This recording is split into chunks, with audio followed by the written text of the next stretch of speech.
Well, we're here at the Oakland Coliseum to celebrate one of the greatest baseball teams of all time, the 1973 World Series champion Oakland Athletics. We all know this man. He's truly one of the all-time great for the A's, a three-time World Series champion. And it's always great to have you back on the program. And these moments are so special because we always talk about how when you guys get together, it's just not teammates, it's like brothers. We really are. It's over the years, I think the A's have been pretty religious about bringing us back, and it's been great to be able to come back, see the guys. Sometimes you don't see them for 10 years or whatever, but it is just like we haven't been apart at all. Everybody's still revving each other, getting on each other, and like nothing's changed.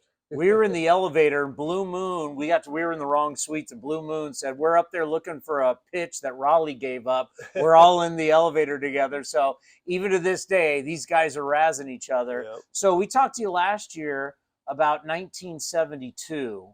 Unfortunately, you weren't able to make 70.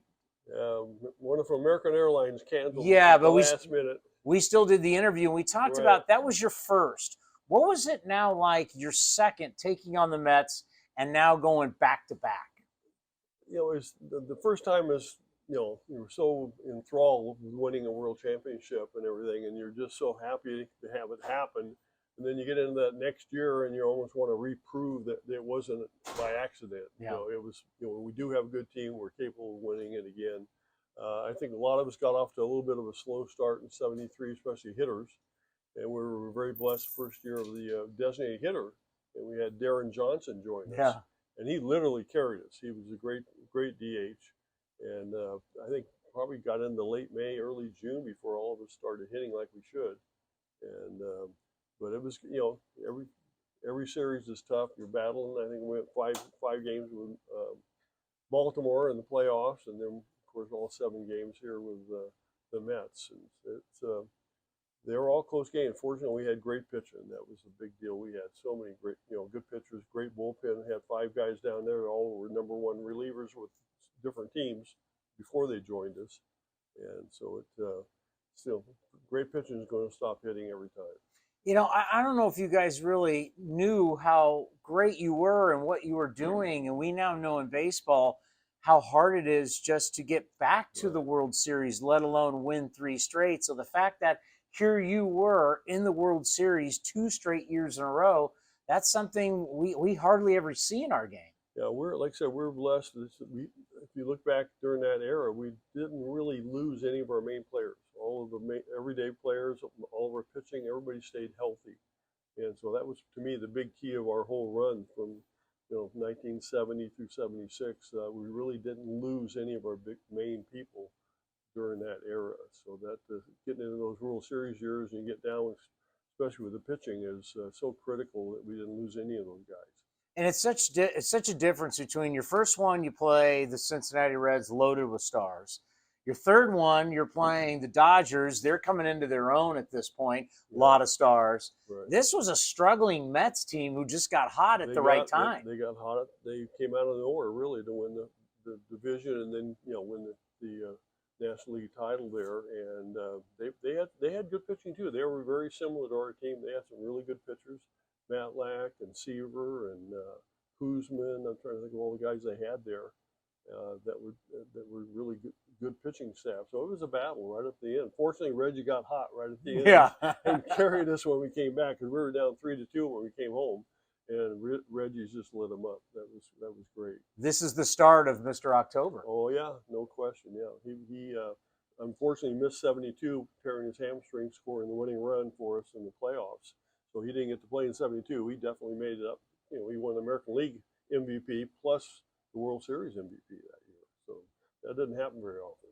A lot of people talk about all the different great players that you had. You mentioned the pitching. I want you to know whenever we have these moments and these celebrations, everybody talks about how great your career is. And you're always very humble about talking about everybody else. But what you did here in Oakland as an Oakland A great, an Oakland A Hall of Famer, when you look back on your career, let's talk just about you, about your career and how good things were for you here in Oakland.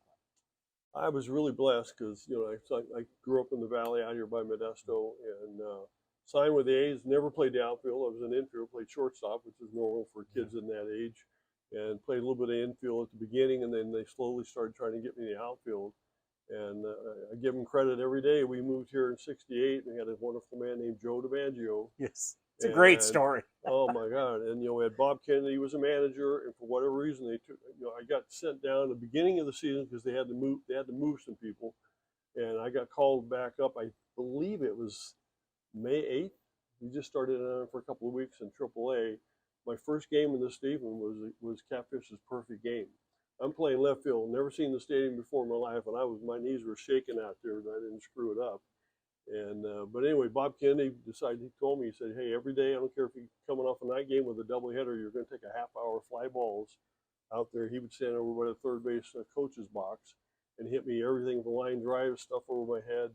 And Joe D was out there trying to show me how to do footwork and everything. And the hardest thing for me was the catch I made in '72 was having the ball way over your head, turning, going to a spot, turning back in, and being where the ball is. When I first started trying to do that, with DiMaggio, I'd turn, run back, and the ball would be 50 feet over there.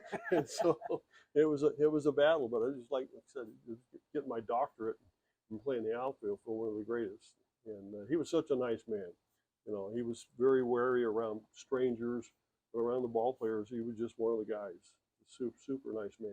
Well, a blessed career growing up in the Valley. Family got to see you play. It was like the perfect fit for you. And of course, winning 3 championships. It's always an honor to have you on the program.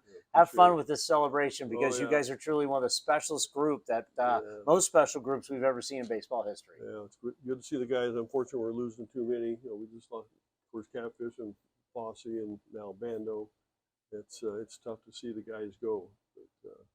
But time marches on. Doesn't wait for any of us. The great Joe Rudi right here on A's Cast Live.